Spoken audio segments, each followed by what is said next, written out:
قرآن میں اور تورات، انجیل میں، زبور میں اللہ کی کتابوں میں اختلاف کرنے والے اور اختلاف ڈالنے والے جھگڑالو اور یہود و نصارہ کی طرح ہیں۔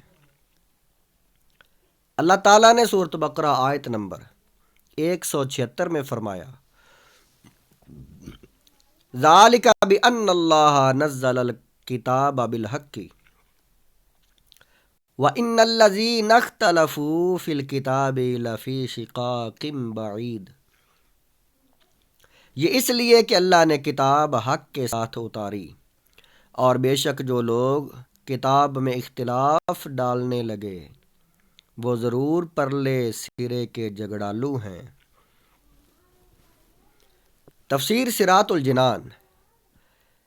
فی الکتاب، کتاب میں، کتاب سے مراد قرآن شریف ہے یا تورات شریف۔ پہلی صورت میں اختلاف سے مراد ہوگا نہ ماننا، اور دوسری صورت میں اس سے مراد ہوگا صحیح طور پر نہ ماننا، کیونکہ یہودی قرآن کو تو بالکل نہ مانتے تھے اور تورات کو ماننے کے دعوے دار تھے، مگر صحیح طور پر نہ مانتے تھے،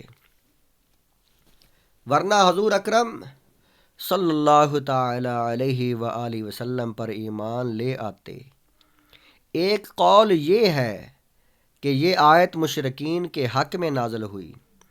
اس صورت میں کتاب سے قرآن ہی مراد ہوگا، اور ان کا اختلاف یہ تھا کہ ان میں سے بعض قرآن کو شعر کہتے تھے، بعض جادو اور بعض کہانت کہا کرتے تھے۔ یہ تفسیر قرطبی اسی آیت کے تحت بیان کی گئی ہے۔